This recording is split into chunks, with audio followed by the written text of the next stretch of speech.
Hello students, आज हम लोग जो है क्लास 10 का केमिकल रिएक्शन इक्वेशन जो पहला चैप्टर है केमिस्ट्री का, आज हम लोग केमिस्ट्री का शुभारंभ करने जा रहे हैं।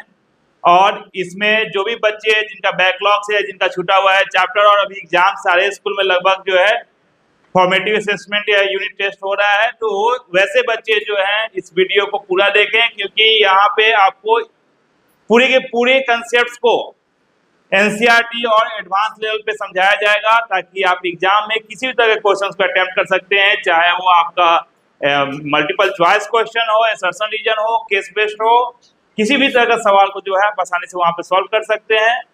तो आप यहाँ पे बने रहिए।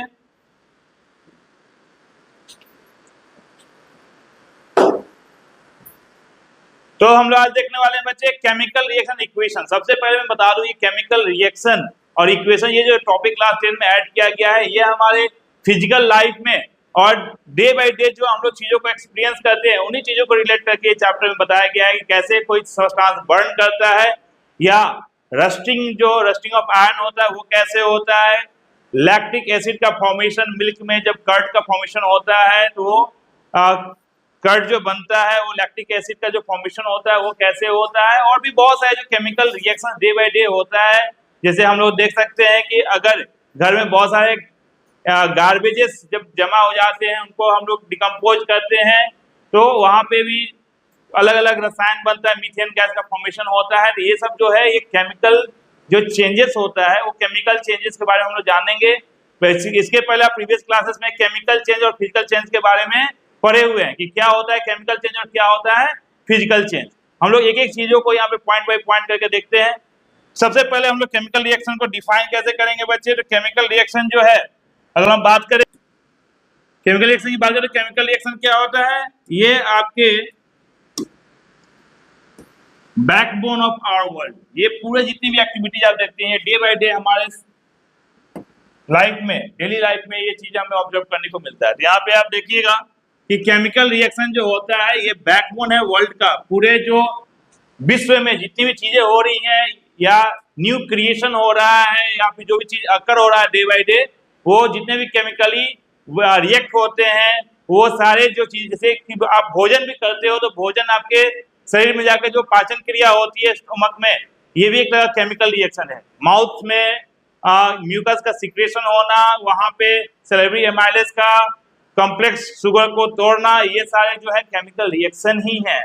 तो आप केमिकल रिएक्शन से घिरे हुए हो आपके जीवन में, चाहे आप गाड़ियां चला रहे हो, या आप बिजली का इस्तेमाल कर रहे हो, या फिर आप कैंडल जलाते हो, या पेपर जलाते हो, किसी भी तरह का जो चीजें होती हैं ये सब केमिस्ट्री के इस केमिकल रिएक्शन से जुड़ा हुआ है। तो हम लोग सबसे पहले इस चीज को देखेंगे कि फिजिकल चेंजेस और केमिकल चेंजेस क्या होता है ना। और हम लोग यहाँ पे इस चैप्टर में क्या क्या देखने वाले हैं, तो सबसे पहले हम देख लें कि डेली लाइफ एग्जांपल में केमिकल रिएक्शन को देखने का अगर हम लोग रिलेट करने का प्रयास करें, तो burning of fuel in vehicles, जो भी गाड़ियां जो है उसमें जो पेट्रोलियम जल रहा है वो कंबशन के कारण हमें क्या करता है, एनर्जी को प्रोवाइड करता है। ठीक है, कोई भी चीज जब जलेगा ऑक्सीडाइज होगा तो उससे जो हीट और एनर्जी मिलती है, उसी एनर्जी का इस्तेमाल करके हम लोग क्या करते हैं, व्हीकल्स को रन करते हैं, या फिर घर में भी जो भोजन बनाते हैं, कुकिंग होती है, उसमें जी एलपीजी जो है जिसमें ब्यूटेन होता है वो भी जलता है, तो आपको CO2 गैस के साथ साथ क्या होता है, हीट और एनर्जी देता है, जिसका इस्तेमाल हम लोग क्या करते हैं, खाना बनाने में करते हैं। इसके अलावा रस्टिंग ऑफ आयरन, इतने सारे आयरन से बने हुए कंपोनेंट्स है, ब्रिजेस है, पूल्स हैं, और जितने भी इक्विपमेंट्स होते हैं, व्हीकल्स है, ये सब में जो रस्ट लगता है ये भी एक तरह का केमिकल रिएक्शन ही है, जो कि ऑक्सीडेशन ऑफ आयरन के कारण होता है। खासकर कोस्टल एरिया जहाँ पे है वहाँ पे रस्टिंग ज्यादा होता है। अगर आप बॉम्बे, मुंबई या फिर कोलकाता ही यहाँ पे चले जाएंगे तो वहाँ की व्हीकल्स का जो लाइफ होता है वो कम हो जाता है due to the rusting only. ठीक है, इसलिए आजकल जो है कार्बन बॉडी डिजाइन की जाती है ताकि रस्टिंग ना हो, या एलॉय का ज्यादा इस्तेमाल होता है जो प्रिकॉशंस ऑफ रस्टिंग में आता है। तो ये सब चर्चा हम लोग इस चैप्टर में करने वाले। साथ ही साथ कुकिंग ऑफ फूड की हम बात करें तो हम लोग जो भोजन लेते हैं वो एक तरह का कॉम्प्लेक्स फूड होता है, जिसमें स्टार्च, प्रोटीन, फैट्स, विटामिन है ना, फाइबर्स, ये सब जो चीजें होती हैं वो एज ए रॉ मटेरियल होता है। उसको हम लोग कुक करके क्या करते हैं, एडिबल फॉर्म में कन्वर्ट करते हैं, थोड़ा सॉफ्टन करते हैं, जो हार्ड स्टार्च उसको सॉफ्ट करते हैं ताकि वो इजिली च्यू हो और डाइजेस्ट हो। तो यहाँ पे भी क्या होता है, उसके एग्जैक्टली जो चीजें हैं जो प्रीवियस है वो कन्वर्ट हो जाता है। तो मैं आपको यहाँ पे केमिकल चेंज और फिजिकल चेंज के बारे में बताऊं। फिजिकल चेंज वो चेंजेस हैं जो कि रिवर्सिबल है, जो अपना फॉर्म जो है वो ट्रांसफॉर्म हो जाता है, स्टेट बदल जाती है, सॉलिड से लिक्विड, लिक्विड से गैस हो जाता है, वापस से गैस से हम उस फॉर्म में फिर से कन्वर्ट कर सकते हैं। तो जो रिवर्सिबल है वैसे चेंजेस को हम लोग क्या करते हैं, वो फिजिकल चेंज है। लेकिन कुछ ऐसे चेंजेस हैं जो कि अपने ओरिजिनल फॉर्म में वापस नहीं आ सकते हैं, तो उस तरह के चेंजेस को हम लोग क्या कहते हैं, केमिकल चेंजेस है। जैसे बर्निंग ऑफ पेपर, पेपर एक बार जब जल जाएगा तो राख में बदल जाता है, वापस उसे आप पेपर के फॉर्म में नहीं ला सकते। लेकिन इवोपरेशन ऑफ वाटर को आप कंडेंस करके वापस से लिक्विड में कन्वर्ट कर सकते हैं, तो ये physical change. Evaporation of water is a physical change, but burning of paper is a chemical change. तो ये इस तरह से जो सब्सटेंसेस है जो इरिवर्सिबल नहीं है, जो वापस से अपने पुराने फॉर्म में नहीं आ सकते हैं, तो वैसे चेंजेस को हम लोग क्या कहते हैं, केमिकल चेंजेस है। और उस तरह से जो रिएक्शन इन्वॉल्व होता है चेंजेस को करने में, जो अकरेंस होती है, उसको हम लोग केमिकल रिएक्शन और उसकी रिप्रेजेंटेशन को केमिकल इक्वेशन कहते हैं। तो वहीं इस चैप्टर का नाम दिया गया केमिकल रिएक्शन इक्वेशन। ठीक है, तो डे बाय डे लाइफ में और भी एग्जांपल्स हम लोग देखें। डाइजेशन ऑफ फूड, हमारे स्टोमक में क्या है बच्चे, HCl है, और ये HCl जो है हमारे फूड के साथ क्या होता है, रिएक्ट करके उससे क्या करता है, उसको कॉम्प्लेक्स से सिंपल फॉर्म में ले आता है, जिससे कि फर्दर जो ऑब्जॉर्प्शन है या अदर एक्शंस एंजाइम्स का जो है उसमें पॉसिबल हो पाता है। ठीक है, जिसके कारण क्या होता है, हमें भोजन कॉम्प्लेक्स से सिंपलर फॉर्म में मिल जाता है, जिसके कारण हमारे शरीर के अंदर जो यूटिलाइजेशन होती है उस फूड की, वो सिंपलर फॉर्म में ही होता है। ये यहाँ पे भी जो चीजें हो रही हैं वो एक तरह का केमिकल रिएक्शन ही हो रहा है। इसके अलावा आप देखेंगे रेस्पिरेशन इन लिविंग ऑर्गेनिज्म, सांस का लेना, जब आप रेस्पिरेशन करते हो तो आप इनहेल क्या करते हो, ऑक्सीजन को इनहेल करते हो, ऑक्सीजन को इनटेक करते हो, वो आपके लंग्स में जाता है और वहां से ब्लड में डिफ्यूज होता है और ईच एंड एवरी सेल तक पहुंचता है। और हर सेल पे पहुंचने के बाद उसके साइटोप्लाज्म और माइटोकॉन्ड्रिया जो साइट होती है जहाँ पे रेस्पिरेशन टेक्स प्लेस होता है, तो माइटोकॉन्ड्रिया में जो स्टोर्ड फूड है, वो स्टोर्ड फूड क्या होता है, बर्न होती है in the form of ATP, हमें एनर्जी भी देता है, और साथ साथ CO2 जो रिलीज होती है। ये सारे जो एक्टिविटीज होती हैं, ये सारे जो अक्रेंस होता है, ये एक तरह का केमिकल रिएक्शन ही होता है। ठीक है, इसके अलावा डे टू डे लाइफ में आप क्या देखते हैं, प्लांट्स के अंदर फोटोसिंथेसिस होती है। फोटोसिंथेसिस में आपने क्या देखा है कि CO2 प्लांट लेता है एटमॉस्फेयर से, वाटर लेता है रूट से, और इसको क्या करेगा, सनलाइट और क्लोरोफिल के प्रेजेंस में, सनलाइट और क्लोरोफिल के प्रेजेंस में आपको क्या देगा बच्चे, यहाँ पे प्लांट्स में जो फूड प्रिपरेशन होता है वो होता है ग्लूकोज के फॉर्म में C6H12O6, और साथ ही साथ आपको यहाँ पे oxygen as a by product देता है। ठीक है, तो ये जो चीजें होती हैं, ये फोटोसिंथेसिस में जो चीजें हो रही है, यहाँ पे भी आप क्या देखते हो, यहाँ पे केमिकल सब्सटेंसेस जो है कंबाइंड हो रहे हैं, केमिकल सब्सटेंसेस जो है वो आपस में पार्टिसिपेट कर रहे हैं, और पार्टिसिपेशन के बाद हमें एक प्रोडक्ट के रूप में, बाई प्रोडक्ट के रूप में क्या मिला, एक न्यू सब्सटेंस मिल रहा है। तो वैसे जो अक्रेंस है जिसमें किसी भी तरह के सब्सटेंसेस, केमिकल सब्सटेंसेस जो है वो इन्वॉल्व हो गए, जब न्यू फॉर्म में कन्वर्ट हो जाए और वापस से वो रिवर्स ना हो पाए, तो इस तरह के चेंजेस को केमिकल चेंज करते हैं। और जो प्रोसेस होती है जिसके कारण वो फॉर्मेशन हो रहा है, वो रिएक्शन जो होता है केमिकल रिएक्शन कहलाता है। ठीक है, तो सबसे पहले हम ये देखेंगे ये केमिकल रिएक्शन का इंपॉर्टेंस क्या है, केमिकल रिएक्शन क्यों इंपॉर्टेंट है और ये हमें कैसे हेल्प करता है। तो आप देखिएगा यहाँ पे केमिकल रिएक्शन, ये it helps in the energy production. आप जो भी मेटाबॉलिक एक्टिविटीज करते हैं, अभी मैं आपको टीचिंग कर रहा हूँ, इसमें भी जो एनर्जी लग रही है बोलने में, या फिर आप जो भी एक्ट करते हैं, आप अगर लिख रहे हैं तो उसमें भी जो आपके हाथ चलाने के लिए जो एनर्जी की रिक्वायरमेंट है, उसकी फुलफिलमेंट भी जो है इस केमिकल रिएक्शन के कारण ही हो पा रहा है। ये आपके जनजीवन में, डेली लाइफ एक्टिविटीज के लिए, या प्लांट्स के भी अदर एक्टिविटीज, कोई भी ऑर्गेनिज्म के एक्टिविटीज के लिए जो एनर्जी की रिक्वायरमेंट जो होती है, ये सेलुलर रेस्पिरेशन के दौरान जो चीजें बनती हैं, ये केमिकल रिएक्शन के कारण ही पॉसिबल है। इसके अलावा हम लोग यहाँ देखेंगे that helps in the formation of new substances. जो भी नया सब्सटेंस का फॉर्मेशन होता है रॉ मटेरियल्स या फिर रिएक्टेंट्स के हेल्प से, जो न्यू प्रोडक्ट का फॉर्मेशन होता है, ये केमिकल रिएक्शन के कारण हो पाता है, जो कि हम लोग नई चीज़ें बना पाते हैं, जैसे नई चीज़ों का यूजेस करते हैं, चाहे वो डिटर्जेंट बनता हो जिसका हम लोग क्या करते हैं क्लीनिंग एजेंट्स के रूप में इस्तेमाल करते हैं,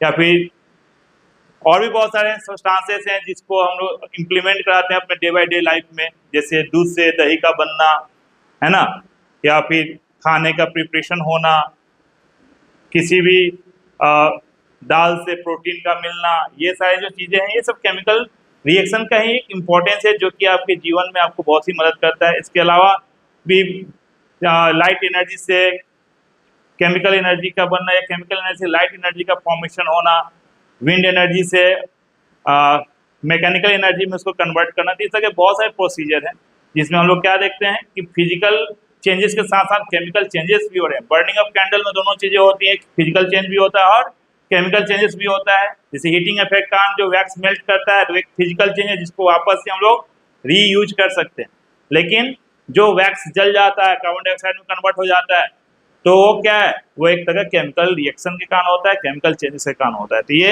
इंपॉर्टेंस के तौर पे हम क्या देखेंगे कि ये केमिकल रिएक्शन जो है ये इसेंशियल फॉर लाइफ प्रोसेस भी है, सर्वाइबिलिटी के लिए भी इसेंशियल है।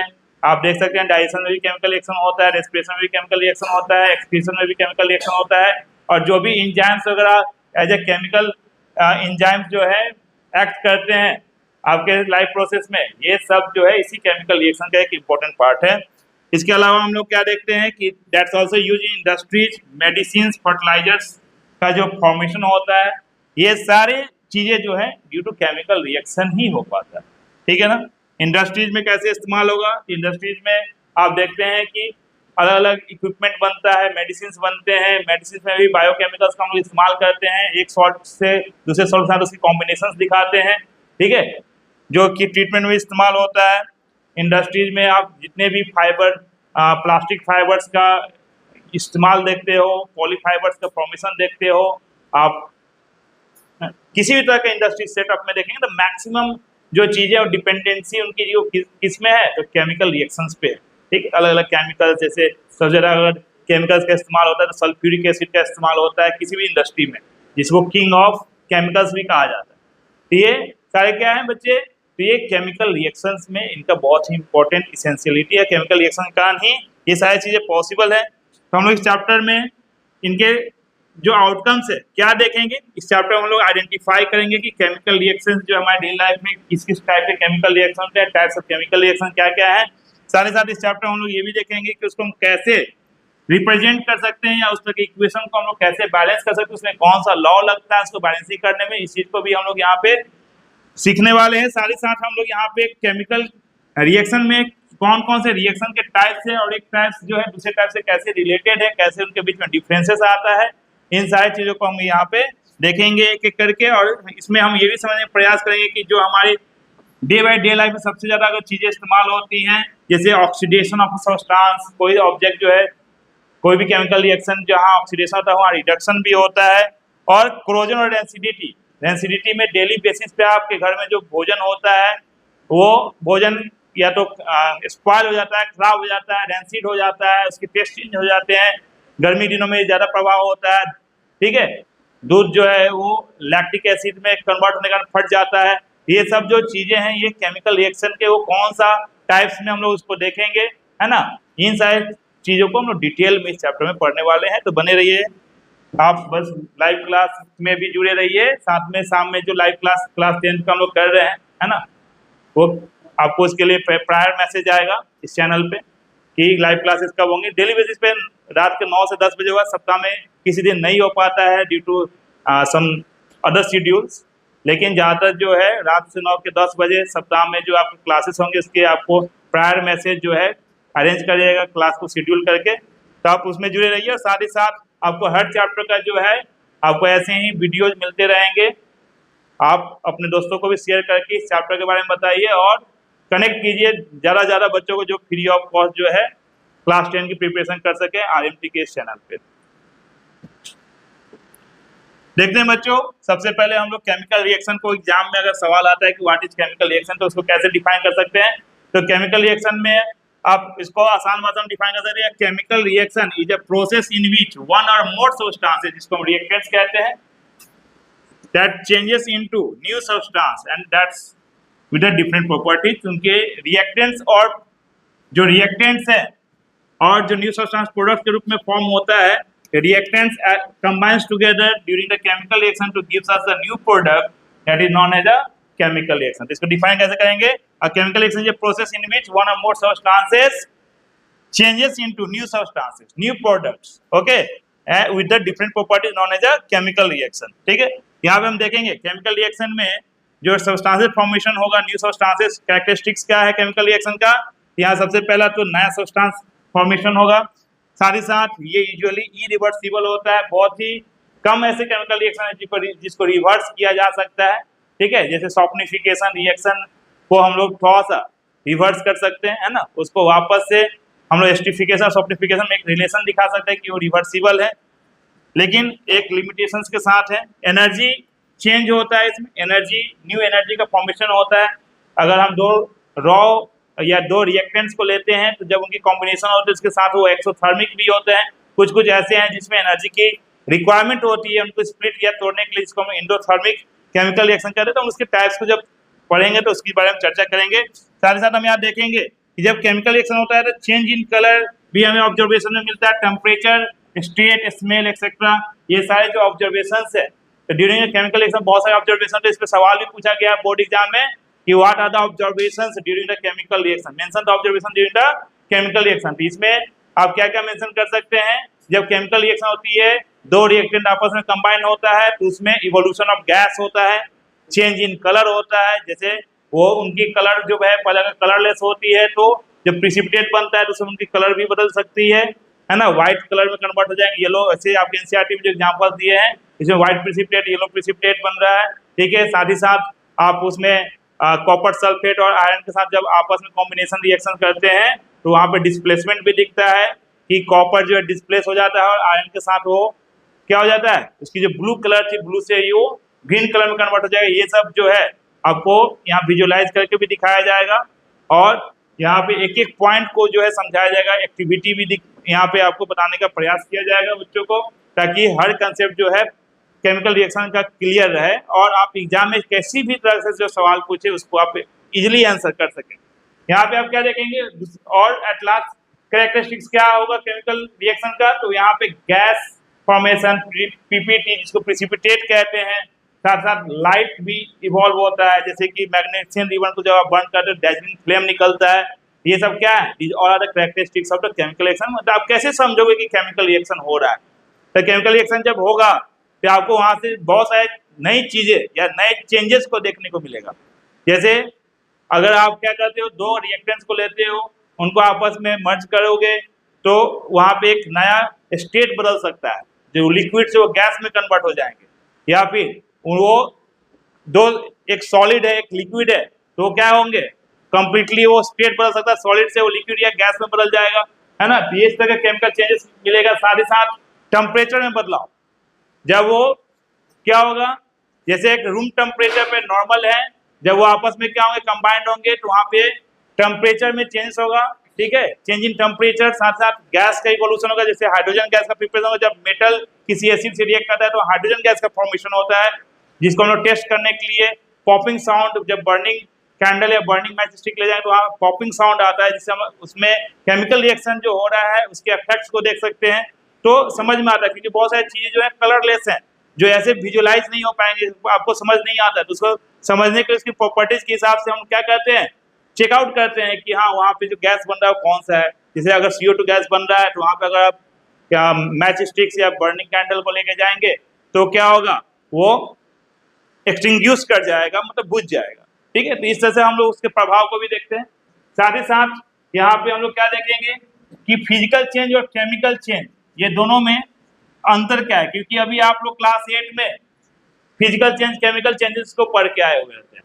क्लास 9 में आप ज्यादा चीजों को फिजिकल बेसिस पे, सेपरेशन मेथड, ये सब मेथड सीखे हुए रहते हैं, एटम्स को पढ़ा है वहां पे, लेकिन रिएक्शंस वगैरह का चर्चा जो है क्लास 8 के बाद सीधा क्लास 10 में इस चीज को देखते हैं। तो यहाँ पे हम लोग थोड़ा सा बच्चे जो है कंफ्यूज रहते हैं कि ये चेंजेस को हम लोग कैसे बताएं।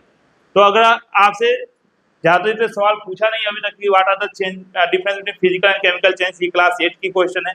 बट एज ए रिकॉल मैं आपको बता दूं कि यहाँ पे फिजिकल चेंज और केमिकल चेंजेस में डिस्टिंग्विश कैसे आप कर सकते हैं। तो न्यू सब्सटेंसेस का फॉर्मेशन की बात करें तो फिजिकल चेंज में किसी तरह का न्यू सब्सटेंस फॉर्मेशन नहीं होता है, लेकिन वहीं केमिकल चेंज में न्यू सब्सटेंस का फॉर्मेशन होगा एज ए रिएक्टेंट के फॉर्म में।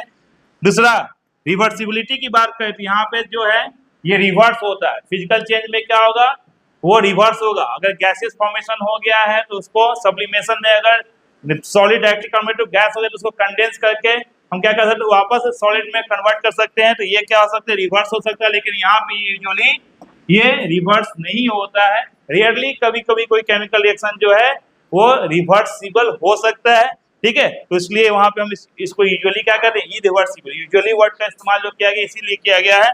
यहाँ नेचर ऑफ चेंजेस की बात करें, यहाँ पे चेंज इन फिजिकल प्रॉपर्टी होता है। जैसे कि अगर आप हीट करेंगे तो क्या होगा, वेपर में कन्वर्ट हो जाएगा, ठीक है। लिक्विड जो है वेपर में कन्वर्ट हो जाएगा, फिर उसको कंडेंस करके हम क्या कर सकते हैं, वेपर से उसको कंडेंस करेंगे तो वापस से वो लिक्विड में कन्वर्ट हो जाएगा। लेकिन यहाँ पे जो केमिकल चेंजेस में क्या है, केमिकल प्रॉपर्टीज में बदलाव होता है। उसकी पूरी की पूरी जो चीजें और ट्रांसफॉर्म हो जाएंगी। एक न्यू कलर का अपीयरेंस होगा या न्यू सब्सटेंस का अपीयरेंस होगा, एक न्यू सॉल्ट का फॉर्मेशन हो सकता है। इस केस में क्या होगा, आप इसको वापस से पुराने स्टेट में नहीं ला सकते, ठीक है। और क्या देखने को मिलता है बच्चे, एनर्जी चेंज। तो फिजिकल चेंजेस में किसी तरह का न्यू एनर्जी फॉर्मेशन नहीं मिलता है, लेकिन वहीं यहाँ पे एनर्जी का एवोल्यूशन होता है, लाइट का एवोल्यूशन होता है, हीट का एवोल्यूशन होता है। तो केमिकल चेंज में आपको ये चीज समझने को मिलेगा। एग्जाम्पल की बात करें तो मेल्टिंग ऑफ आइस हम कह सकते हैं कि आइस को मेल्ट करेंगे तो वाटर में कन्वर्ट होगा, वाटर को हीट करेंगे, चेंज इन टेम्परेचर करेंगे तो वो क्या होगा, वो वेपराइज होगा। वापस हम वेपर से उसको वाटर और वाटर को वापस से हम लोग फ्रीज कर सकते हैं। तो ये क्या है, फिजिकल चेंज जो कि रिवर्सिबल है। लेकिन केमिकल चेंज में बर्निंग ऑफ पेपर, पेपर एक बार जल जाएगा तो वापस से वो सेम पेपर को आप नहीं ला सकते, ठीक है। यहाँ पे वो इरिवर्सिबल हो जाएगा, ठीक है। इसके अलावा और भी एग्जांपल की बात करें हम लोग तो बर्निंग ऑफ मैग्नीशियम रिबन जो आपका फर्स्ट एक्टिविटी है एनसीईआरटी के बुक में, जो पहला एक्टिविटी दे रखा है कि how the magnesium ribbon is going to be burn, कैसे उसको हम लोग क्लीनिंग करते हैं, सैंड पेपर से क्लीन करके उसको प्योर फॉर्म में लाते हैं। इसके ऊपर से जितने भी क्रोजिव लेयर को रिमूव करके जब उसे हम क्या करेंगे, फ्लेम में डालेंगे तो फ्लेम में वो एक डेजलिंग फ्लेम के साथ जलेगा। जब उसको हम लोग क्या करेंगे, बर्नर पर रखेंगे तो एक डेजलिंग फ्लेम के साथ जलेगा और वहां पे क्या होगा, मैग्नीशियम ऑक्साइड गैस जो है फॉर्मेशन होता है। तो और मैग्नीशियम ऑक्साइड वहां पे फॉर्मेशन होता है जो कि एक व्हाइट सॉलिड रेसिड्यू के फॉर्म में आपको देखेगा। मैं इसको प्रैक्टिकली भी करके दिखाऊंगा आपको, ठीक है। रस्टिंग ऑफ आयरन, ये तो बहुत ही कॉमन एग्जांपल है जो हर घर में हर जगह पे आपको देखने को मिलता है जहाँ पे भी आयरन होगा।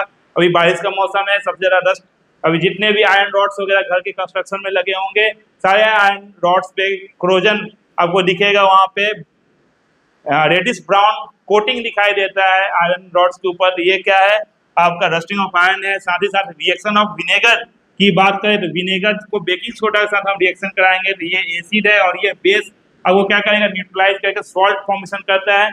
ये सब क्या है, this all are example of chemical reaction जो हमारे डेली लाइफ में ये चीजें ऑब्जर्वेशन में देखने को मिलता है। साथ ही साथ फूड डाइजेशन, तो ये तो सर्वाइविलिटी के ऊपर ही है। ये फूड का जो डाइजेशन होता है यहाँ पे भी बहुत सारे केमिकल सीक्रेट होता है हमारे स्टोमक में।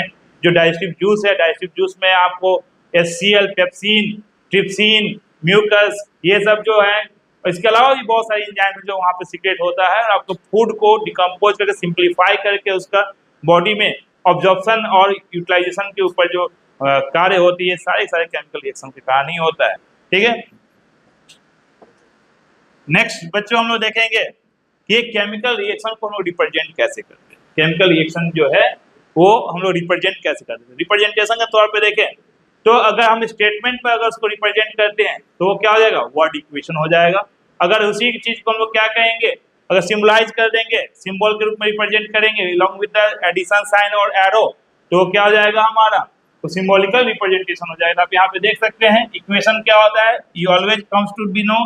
इक्वेशन हमेशा होता है अगर LHS में कुछ वैल्यू मेंशन है और RHS में कुछ वैल्यू मेंशन है, जब ये आपस में इक्विवेलेंट है तो इसको इक्वेशन बनाता है, मैथमेटिकल इक्वेशन हम इक्वल टू का साइन डालते हैं, लेकिन यहाँ पे रिप्रेजेंटेशन है क्योंकि यहाँ पे एक न्यू सब्सटेंस का फॉर्मेशन हो रहा है बच्चों।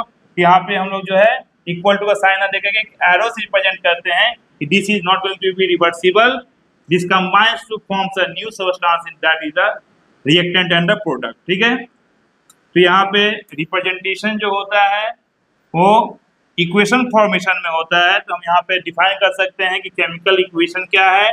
तो वर्ड इक्वेशन में हम कहेंगे chemical reaction is represented in the words like hydrogen plus oxygen gives you water, H2 plus O2। इसी को हम लोग क्या करेंगे, जब हम लोग सिंबॉलिकल इक्वेशन लिखेंगे तो chemical reaction is represented using symbols and formulae of elements in the compound. ठीक है, जब इनके फॉर्मूला के बेसिस पर इसको जब हम रिप्रेजेंट करते हैं बच्चे, जैसे यहाँ पे हाइड्रोजन को हम लोग H2 गैस, ऑक्सीजन को O2 गैस, और जब इसे कंबाइन करेंगे तो H2O बनेगा। ठीक है, लेकिन ये यहाँ पे बैलेंस नहीं है, तो इसको अगर बैलेंस कब करेंगे, तो बैलेंसिंग करने के लिए जो लॉ ऑफ केमिकल कॉम्बिनेशन का जो लॉ यूज होता है, law of conservation of mass. ठीक है, जो क्लास 9 में आपने पढ़ रखा है, मास can neither be created nor be destroyed during the chemical reaction. इसके इस्तेमाल से हम लोग देखेंगे कि रिएक्टेंट में जो भी एटम्स इस्तेमाल हुए हैं एलिमेंट्स के, उसका जो मास है एटॉमिक मासेस के हेल्प से हम वहाँ पे देखेंगे टोटल जो मास है रिएक्टेंट में, अगर प्रोडक्ट में भी टोटल मास उतना ही है तो ऑलरेडी बैलेंस, अगर नहीं है तो उसको हम लोग बैलेंस करने के लिए हम लोग क्या करते हैं, उसमें आगे हम लोग स्केलेटल वैल्यूज को मेंशन करते हैं, उसके आगे हम क्या करते हैं, न्यूमेरिकल वैल्यू को लगाते हैं ताकि वो क्या हो जाए, बैलेंस्ड हो जाए, उसके एटम जो है वो बैलेंस हो जाते हैं। यहाँ पे हम लोग बैलेंसिंग ऑफ इक्वेशन की जब चर्चा करेंगे तो ये क्या है, chemical equation in which number of atoms of each element is same in both side that follows the law of conservation of mass, law of conservation of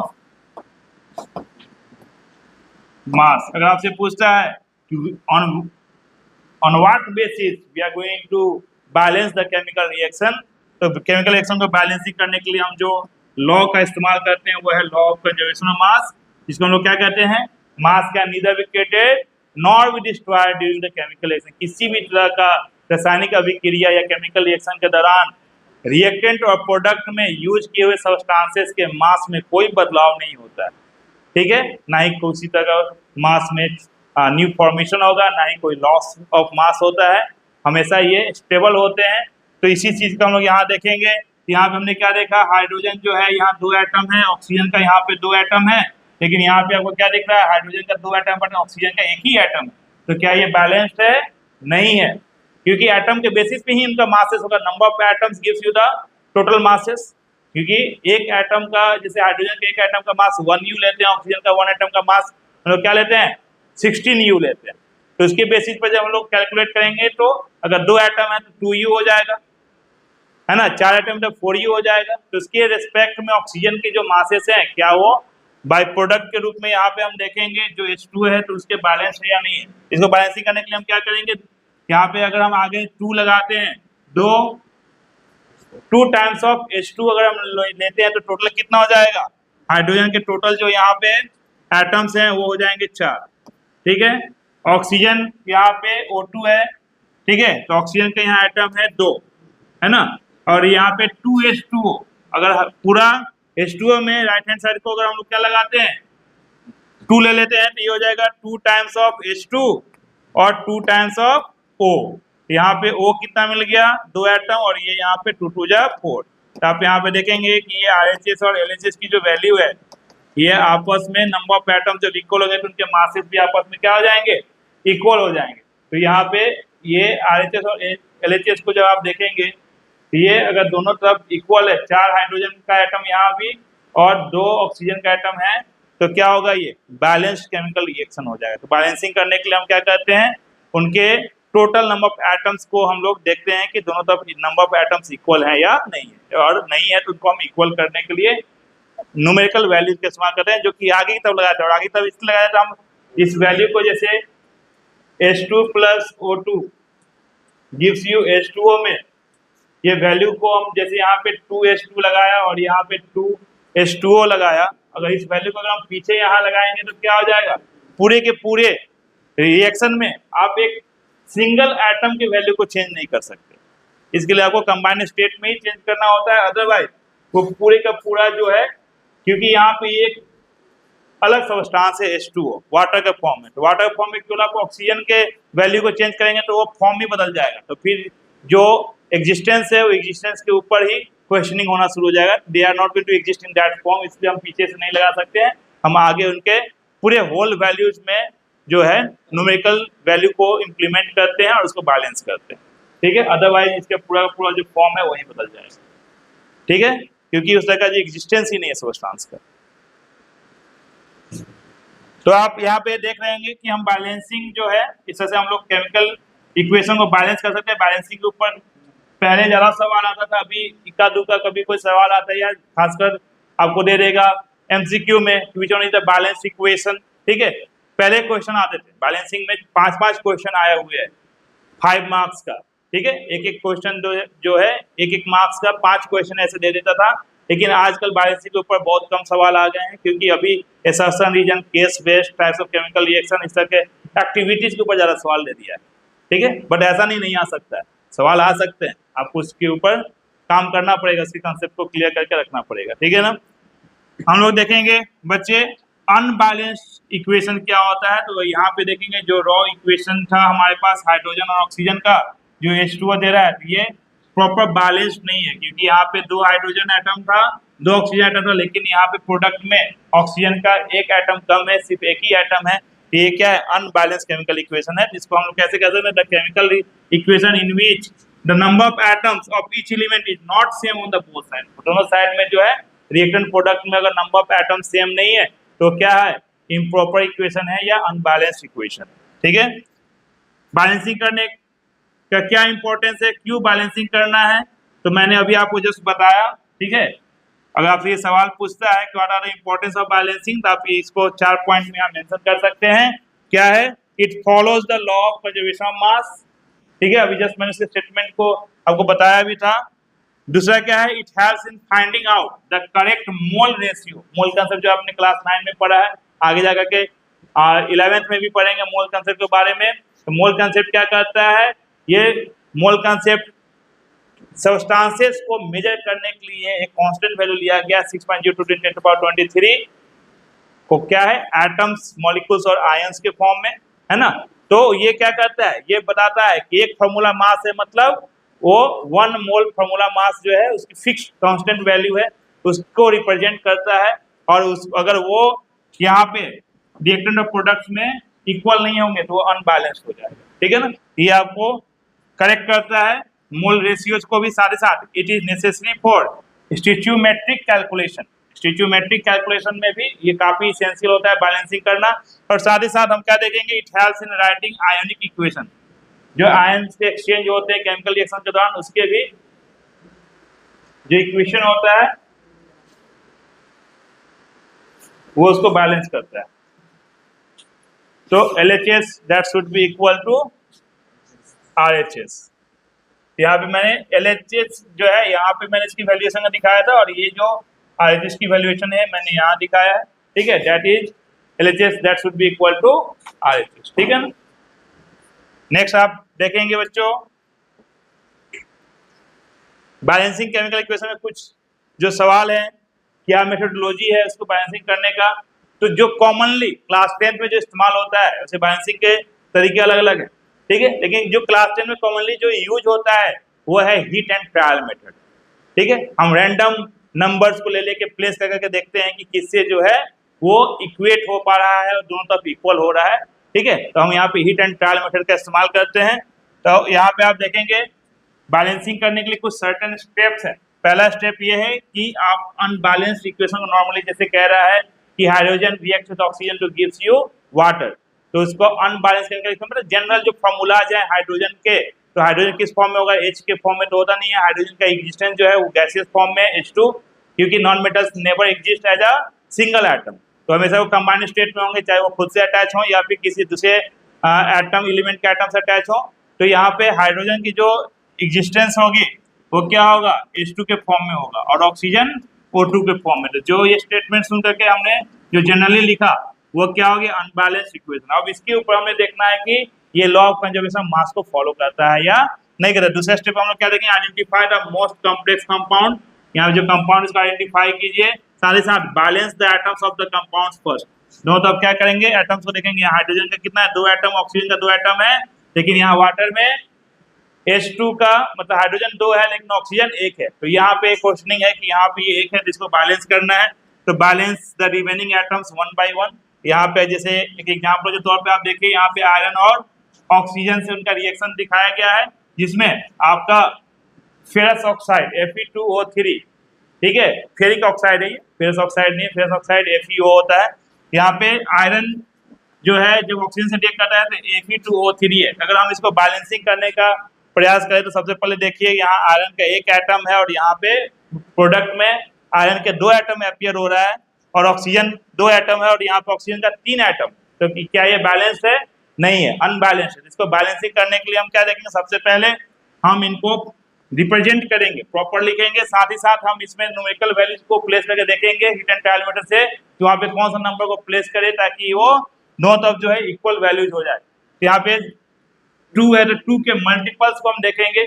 2 के मल्टीपल्स में अगर यहाँ पे हम आयरन फेरिक ऑक्साइड जो है उसके आगे अगर हम 2 लगाते हैं तो ये क्या हो जाएगा, आयरन और ऑक्सीजन दोनों के जो एटम्स हैं उसमें वो मल्टीप्लायर के फॉर्म में होगा, मल्टीपल्स के फॉर्म में अपीयर होगा। तो जैसे 2 2 जा 4, तो 4 यहाँ पे क्या हो गया, आयरन का एटम हो गया, और ऑक्सीजन का 3 2 जा 6, यहाँ 6 एटम हो गया। अब हम उसके रेस्पेक्ट में LHS में जो रिएक्टेंट है, रिएक्टेंट को देखेंगे। तो रिएक्टेंट में अगर आप यहाँ 4 लगाते हैं तो चलिए ये आयरन तो बैलेंस हो गया, लेकिन ऑक्सीजन जो है वो यहाँ पे अनबैलेंस्ड है, अभी भी अनबैलेंस्ड है। तो ऑक्सीजन के लिए हम फिर चेकआउट करेंगे कि ऑक्सीजन को वहाँ पे 6 एटम में कन्वर्ट करना है, तो यहाँ पे ये ऑक्सीजन का कितना है, 2 एटम।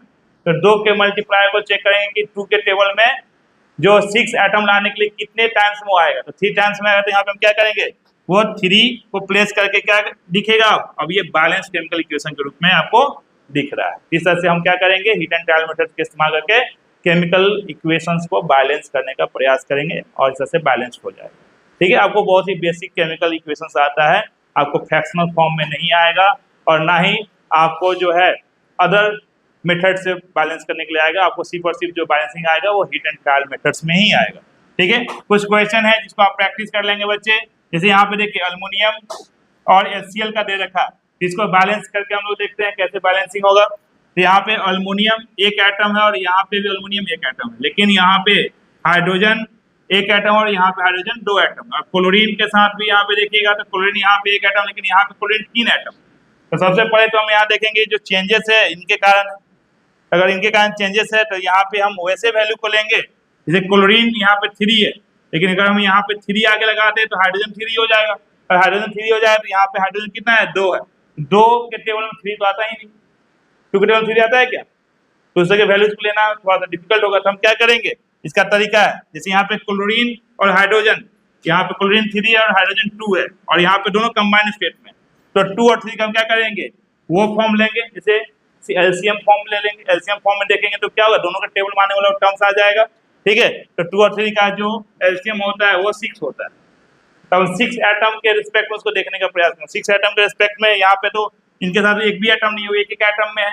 अगर आप यहाँ पे क्या करेंगे, 6 इंप्लीमेंट करते हैं, ठीक है, तो 6 इंप्लीमेंट करने पे आपको क्या मिलेगा, ट्रांसफॉर्मेशन क्या हो जाएगा, यहाँ पे 3 क्लोरीन है तो 3 क्लोरीन को 6 क्लोरीन में बदलना है। तो अगर यहाँ पे आप 2 लगाते हो, ठीक है, तो अल्युमिनियम में प्रभाव दिखेगा, अल्युमिनियम में बदलाव हो गया। ठीक है, तो अल्युमिनियम में कितने एटम का बदलाव हुआ, 2 एटम का। 2 एटम का आप यहाँ लगाते हो।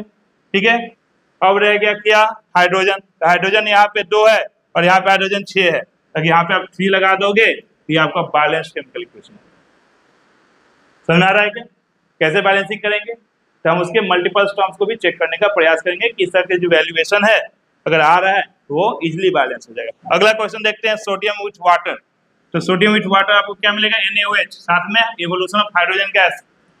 यहाँ पे आपको क्या मिल रहा है, सोडियम का 1 ही एटम और यहाँ पे भी सोडियम का 1 ही एटम। ठीक है, ऑक्सीजन भी यहाँ पे 1 एटम है, लेकिन यहाँ पे भी ऑक्सीजन 1 ही एटम है। और हाइड्रोजन में यहाँ पे चेंजेस देखने को मिल रहा है कि यहाँ पे हाइड्रोजन जो है 2 एटम है रिएक्टेंट में, और प्रोडक्ट में हाइड्रोजन जो है 2 1 3 एटम। ठीक है, तो 2 1 3 एटम है, लेकिन ये सेपरेट है, एक हाइड्रोजन का एटम यहाँ है और एक हाइड्रोजन का एटम यहाँ पे। ठीक है, तो हम लोग कैसे बदलाव करेंगे भैया, तो यहाँ पे अगर बदलाव करते हैं तो यहाँ पे अगर हाइड्रोजन में आप चेंज करते हैं, अगर 2 लगाते हैं सपोज, तो 2 2 जा 4 हाइड्रोजन हो जाएगा। लेकिन यहाँ पे हाइड्रोजन कितना है, 1 और यहाँ पे 2।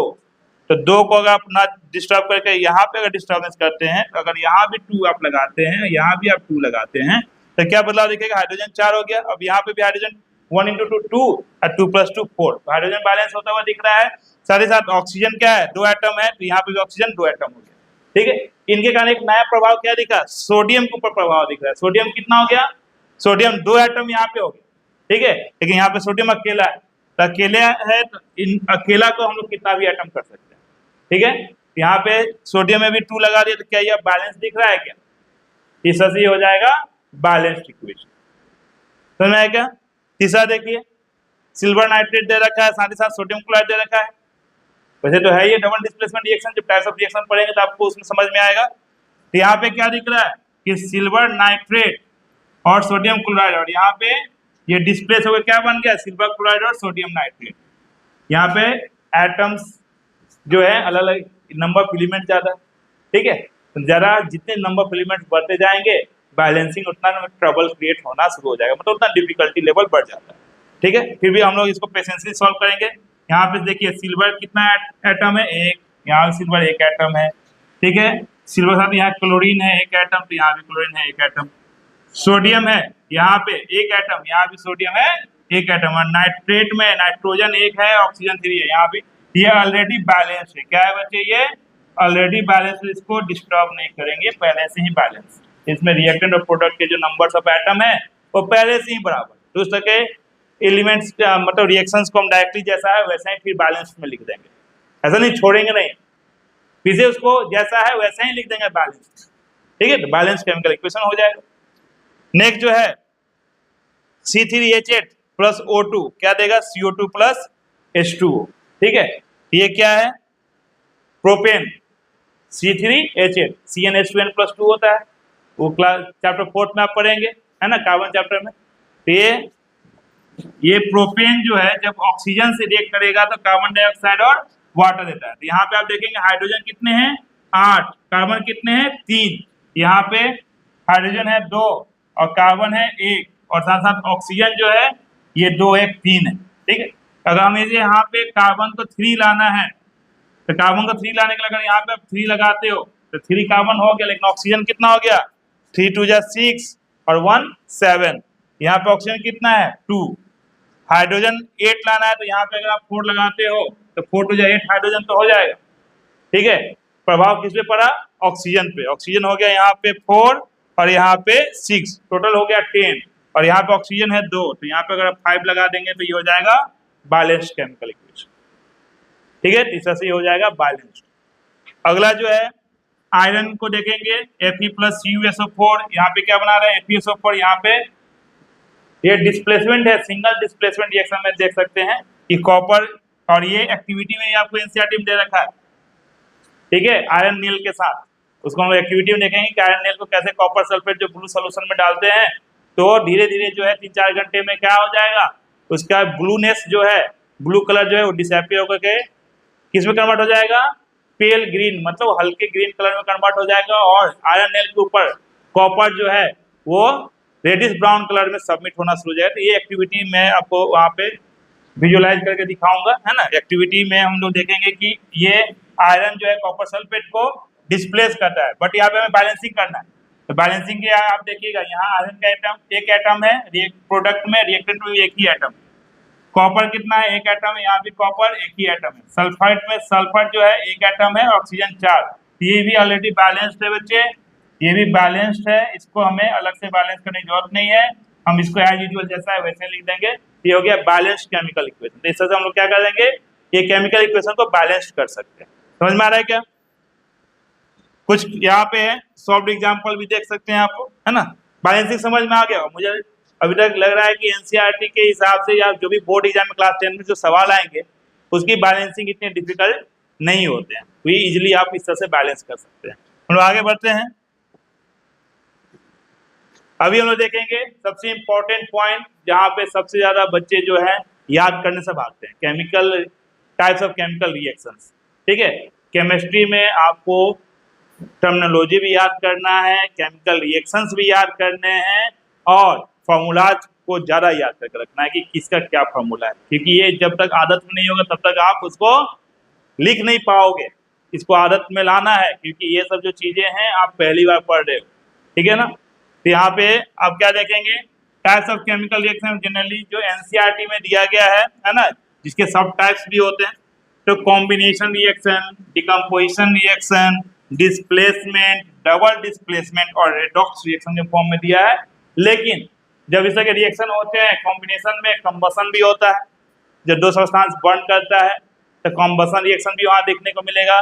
साथ ही साथ वहाँ पे हीट एनर्जी इवॉल्व होगा, वहाँ पे आपको क्या मिलेगा, लाइट एनर्जी भी, हीट और लाइट साथ में निकलता है, मतलब एक्सोथर्मिक। वहाँ पे आपको जो है एनर्जी जो है बाहर निकलते हुए जहाँ पे दिखेगा किसी भी केमिकल रिएक्शन में, तो वहाँ पे एक्सोथर्मिक केमिकल रिएक्शन मिलेगा। डिकम्पोजिशन में आपको एडिशनल रिएक्शन, मतलब एनर्जी की रिक्वायरमेंट होती है, एनर्जी एडअप होता है ताकि वो जो सिंगल सब्सटेंस है वो टूट के एक से ज्यादा सब्सटेंस में कन्वर्ट हो जाए। तो उसको क्या कहते हैं, उसमें इंटेक होती है एनर्जी को, तो इसको कहते हैं इंडोथर्मिक केमिकल रिएक्शन। हो सके केमिकल रिएक्शन को क्या कहते हैं, इंडोथर्मिक। कुछ कुछ डबल डिस्प्लेसमेंट रिएक्शन में आपको क्या मिलता है, सब्सटेंसेस जो है सॉलिड सब्सटेंसेस का भी फॉर्मेशन मिलता है, तो उस तरह के सब्सटेंसेस को हम क्या कहते हैं, प्रिसिपिटेट कहते हैं। तो वो केमिकल रिएक्शन में प्रिसिपिटेट बन रहा है तो उसको हम क्या कर रहे हैं, प्रिसिपिटेशन रिएक्शन कहते हैं। तो ये सब जो है टाइप्स ऑफ केमिकल रिएक्शन में हम लोग एक एक करके देखते हैं बेटा। कॉम्बिनेशन रिएक्शन, कॉम्बिनेशन रिएक्शन को याद करने का सबसे आसान तरीका है कि दो अलग अलग सब्सटेंस ए और बी है जो कंबाइंड होकर एक नया सब्सटेंस देंगे सी, ठीक है। तो ए और बी हम सब्सटेंसेस ले रहे हैं, ए और बी ऐसा नहीं कि अल्फाबेट उसमें पार्टिसिपेट करते हैं, अल्फाबेट पार्टिसिपेट नहीं करते हैं। A represents any one of the substance, B represents another substance, और दो अलग अलग सब्सटेंस कंबाइंड होकर जब तीसरा कोई नया सब्सटेंस बना रहा है सी के फॉर्म में, ठीक है, तो उसको क्या कहेंगे, वो कंबाइंड हुए, वो दो अलग अलग सब्सटेंस एक साथ कंबाइंड होकर के एक न्यू प्रॉपर्टी के साथ एक नया सब्सटेंस बनाता है, और उस तरह के केमिकल रिएक्शन को हम क्या कहते हैं, कॉम्बिनेशन रिएक्शन कहते हैं। तो यहाँ पे आप स्टेटमेंट को डिफाइन कैसे करेंगे, टू और more substances combined to form a single product. दो से ज्यादा सब्सटेंस भी कंबाइंड होते हैं तो बच्चे एक ही आपको प्रोडक्ट मिलेगा, ठीक है। तो वो क्या कहलाता है, कॉम्बिनेशन रिएक्शन। एग्जांपल के तौर पे सबसे बेसिक एग्जांपल एनसीईआरटी में जो दिया गया है वो है हाइड्रोजन ऑक्सीजन से वाटर का बनना, ठीक है। तो ये बैलेंस है, यहाँ पे 2H2 + O2 gives you 2H2O। तो प्रयास करें जब भी आप एग्जांपल लिखे टाइप्स ऑफ केमिकल रिएक्शन तो बैलेंस केमिकल इक्वेशन लिखे, क्योंकि आपको बैलेंसिंग सिखा दिया गया है, ठीक है। वहाँ पे अनबैलेंस केमिकल इक्वेशन लिख के नहीं आइएगा, मार्क्स वो लोग उड़ा देगा, ठीक है। तो आपके मार्क्स काट लेंगे। क्यों काट लेंगे, क्योंकि बैलेंसिंग सिखा दिया है। जब आपको जो चीज सिखा दिया है आप उसको इंप्लीमेंट कीजिए। अगर आपको बैलेंसिंग नहीं सिखाया होता तो आप तो इसको क्या कहते हैं, रैंडम लिखते हैं, मतलब अनबैलेंस भी लिख के आते तो कोई दिक्कत नहीं।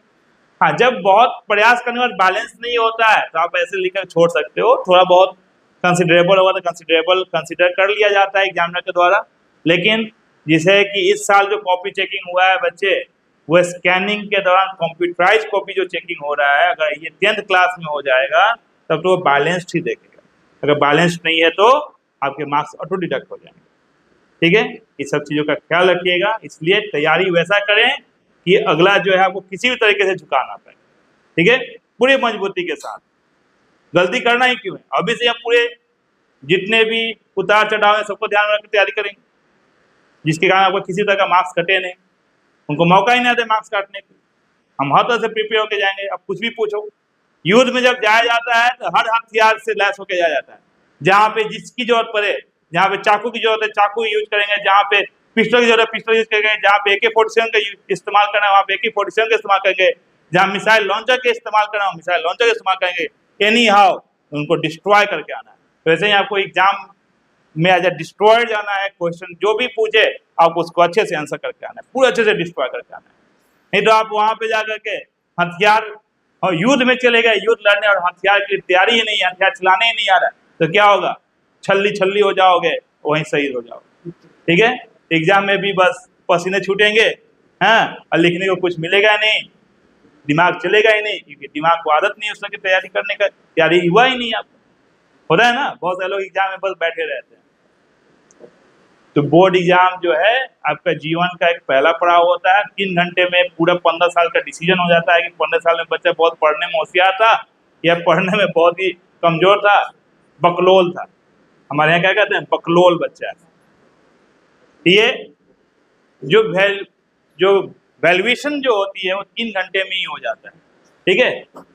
तो खासकर मैं बिहार के बच्चों के लिए बोलूंगा, भैया यहाँ दूसरा कोई इंडस्ट्री है नहीं, या तो बहुत अच्छे से पढ़ लीजिए या बहुत अच्छे से खेती करना जान लीजिए, दो ही इंडस्ट्री है, या तो एजुकेशन या एग्रीकल्चर। एग्रीकल्चर में ये बाढ़ से निपटने की अगर शक्ति है तो एग्रीकल्चर में जाइए, बाढ़ से निपटने की शक्ति नहीं है तो खूब मन लगा के पढ़िए, जहाँ भी रहिए फहराते रहिए, लहराते रहिए और खुट्टा गाड़ के रखिए मजबूती के साथ। ठीक है, अगला देखते हैं बेटा, डिकम्पोजिशन रिएक्शन क्या है। डिकम्पोजिशन रिएक्शन वो केमिकल रिएक्शन है जिसमें एक सिंगल रिएक्टेंट जो है उसको अलग अलग फॉर्म से हम लोग एनर्जी देते हैं, चाहे वो सनलाइट हो, चाहे उसको हमें हीट करना पड़े, चाहे उसको इलेक्ट्रिसिटी के हेल्प से तोड़ना पड़े। तो इस तरह के जो केमिकल रिएक्शन होते हैं जिसमें इस तरह का हम लोग एनर्जी को सप्लाई करते हैं, इंटेक कराते हैं, जिसका उनमें क्या होता है, वो विखंडन हो जाता है, टूट जाता है अलग अलग सब्सटेंसेस में, 2 या 2 से ज्यादा सब्सटेंसेस में, तो उसको क्या कहेंगे, वो डिकम्पोज हुआ, विखंडन हो गया। ठीक है, यहाँ पे हम क्या कहेंगे, सिंगल कंपाउंड डिफाइन कैसे करेंगे, a single compound breaks down into 2 और मोर सब्सटेंसेस। जैसे हम यहाँ पे इसकी जनरल इक्वेशन की बात करें, general equation representation alphabetically A B के फॉर्म में कहते हैं कि ए और बी कंबाइंड फॉर्म में एक रिएक्टेंट है, तो ए बी जब स्प्लिट होगा, ब्रेक डाउन होगा, तो ए और बी के फॉर्म में होगा। तो ये क्या है, आपका जनरल इक्वेशन है। एग्जांपल के तौर पे देखिए, एग्जांपल के तौर पे कैल्शियम कार्बोनेट, कैल्शियम कार्बोनेट जो कि मार्बल का एक फॉर्म है, ठीक है, वो जब हम उसको क्या करते हैं, हीट करते हैं, ठीक है, फर्नेस वगैरह में हीट करेंगे, फर्नेस वगैरह में काफी ज्यादा टेम्परेचर देना पड़ता है, तो क्या हो जाएगा, CaO क्विक लाइम और CO2 का फॉर्मेशन करता है, जो इसको हम लोग क्या कहते हैं, ये क्विक लाइम जो है, कैल्शियम ऑक्साइड जो है, ये चुन्ना पत्थर कहते हैं, क्या कहते हैं, चुन्ना पत्थर, जिसमें पानी डालने के बाद वो क्या हो जाता है, वापस से स्लैक लाइम, बुझा हुआ चुना जिसको कहते हैं स्लैक लाइम, और उसी को व्हाइट वॉशिंग के लिए इस्तेमाल करते हैं। ये जो है कैसे हमें मिलेगा, मार्केट में जो आता है वो कैसे बन के आएगा, तो कैल्शियम कार्बोनेट जो स्ट्रॉन्ग फॉर्म में होता है उसको फर्नेस में हीट करके ये चीजें मिलती है। तो ये किस तरह का डिकम्पोजिशन रिएक्शन है, तो जहाँ पे हीट का इस्तेमाल हो उसको हम कहते हैं थर्मल, क्या कहते हैं बच्चे, thermal, thermal stands for heat, तो थर्मल डिकम्पोजिशन रिएक्शन कहते हैं, क्या कहते हैं उसको हम लोग, थर्मल डिकम्पोजिशन रिएक्शन। ठीक है, यहाँ पे आप इस तरह डिकम्पोजिशन रिएक्शन के लिए क्या कहेंगे, थर्मल डिकम्पोजिशन, ठीक है। तो ये कभी कभी सवाल आ जाता है कि which type of decomposition reaction is this, ये जो सिंबल है बच्चे ये हीट का है, ठीक है, जब आप इसको क्या कर रहे हैं, हीटिंग इफेक्ट दे रहे हैं, ठीक है, ये डेल्टा का सिंबल होता है, ट्रायंगुलर सिंबल जो है ये हीटिंग का है, हीटिंग इफेक्ट, ठीक है। साथ ही साथ electrolytic, electrolytic decomposition, the word electro से ही समझ में आ रहा हो कि यहाँ पे इलेक्ट्रिसिटी वगैरह का इस्तेमाल है, ठीक है, तो इलेक्ट्रिसिटी का इस्तेमाल किस फॉर्म में है, तो अभी आप देख रहे हो जस्ट मोदी जी ने एक नया ट्रेन का इनोग्रेशन किया, कौन सा ट्रेन है, हाइड्रो रेल, ठीक है, हाइड्रो रेल, वो रेल कैसा रेल है भाई, तो वो इसी इलेक्ट्रोलिसिस के हेल्प से क्या कर रहा है, पानी से हाइड्रोजन बना रहा है, पानी से हाइड्रोजन गैस बना रहा है, उसी हाइड्रोजन गैस को एज ए फ्यूल के तरह इस्तेमाल करके क्या कर रहा है, इंजन चलेगा और इंजन के साथ साथ लोग सफर करेगा। तो ये मोदी जी का एक नया इनोग्रेशन है, ठीक है, अभी जस्ट ही इसी वीक वो इनोग्रेट हुआ है, तो आप लोग जो है वीडियो वगैरह में देख सकते हैं या उसमें सफर करने जा सकते हैं, ठीक है। तो वहां पे भी इसी केमिकल रिएक्शन का इस्तेमाल किया गया है, इलेक्ट्रोलिसिस, इलेक्ट्रोलिसिस जो है वहां पे आपको क्या देख रहा है, ट्रेन की उतनी हेवी इंजन को चला दे, ठीक है। ये केमिकल रिएक्शन को आप हल्के में ना लो, केमिकल रिएक्शन आपके जीवन में हर जगह आपके लिए उपयोगी है, हाँ कहीं कहीं विनाशक भी है, ठीक है। इसी केमिकल रिएक्शन से हम लोग बॉम्ब बनाते हैं, इसी केमिकल रिएक्शन से हम न्यूक्लियर रिएक्टर बनाते हैं, जो जापान और जापान की हिरोशिमा और नागासाकी में जो एटम बम गिराया गया था, ये उसी केमिकल रिएक्शन का देन, जिसके कारण वहां का पूरा जनजाति ही खत्म हो गई, ठीक है, नस्ल को ही खत्म कर दिया गया। यहाँ पे देखेंगे इलेक्ट्रोलिटिक केमिकल रिएक्शन में देखेंगे कि जब वाटर को हम क्या करें, उसमें हम इलेक्ट्रोड का इस्तेमाल करके, एनोड और कैथोड का इस्तेमाल करके वाटर के अंदर हम क्या करें, जब बिजली उसमें देंगे, ठीक है, बिजली रन कराएंगे, सप्लाई जब देंगे उसे तो क्या होगा, वो पानी को ब्रेक डाउन कर देगा हाइड्रोजन गैस और ऑक्सीजन गैस में। तो ये जो डिकम्पोजिशन हो रहा है, ये जो ब्रेक डाउन हो रहा है, इस तरह जो केमिकल रिएक्शन है उसको हम लोग क्या कहेंगे, इलेक्ट्रोलिटिक डिकम्पोजिशन। इसके अलावा एक और है जिसमें सनलाइट में सबस्टांस जो है, केमिकल कंपाउंड जो है वो टूट करके दो अलग अलग प्योर फॉर्म में आ जाता है, सिल्वर और क्लोरीन, क्योंकि वो एलिमेंट के फॉर्म में है, इसको हम प्योर फॉर्म में कहेंगे। कंबाइंड स्टेट से वो प्योर फॉर्म में आ जा रहा है। इसका इस्तेमाल ज्यादातर किस में किया गया है, इसका इस्तेमाल फोटोग्राफी में किया जाता था। जब फोटो से जो आकृतियां बनानी होती थी, जो रील्स वगैरह पे फोटो क्लिक होता था, उस फोटो से जब आकृतियां बनानी होती थी, इस तरह के क्या करते थे, इसमें उस पर लेयर अप होता था सिल्वर क्लोराइड का, और उसको हम लोग सोल्यूशन में डालकर क्या करते, धूप में रखते थे, और साथ ही साथ वहाँ पे जो सिल्वर का जो लेयर है वो उसके चारों से कोटेशन के रूप में आ जाता है, जिससे कि आकृतियां उभर के आती थी, और उसको क्या करते थे हम लोग पेपर पे प्रिंट कर लेते थे, ठीक है। और क्लोरीन गैस जो है ये इवॉल्व हो जाता है, तो इवोल्यूशन ऑफ गैस यहाँ पे आपको देखने को मिलेगा। क्लोरीन गैस जो है ऊपर की तरफ रेज हो जाएगा, इवॉल्व हो जाएगा, और आपको यहाँ पे सिल्वर का जो कोटेशन है वो photography, black and white photography सबसे ज्यादा इस्तेमाल होता था पहले, ठीक है। सबसे पहले जो ब्लैक एंड व्हाइट फोटोग्राफी इस्तेमाल होता था, ये फोटोलिटिक केमिकल रिएक्शन, मतलब फोटोलिटिक डिकम्पोजिशन का वहां पे सबसे बड़ा रोल रहा है।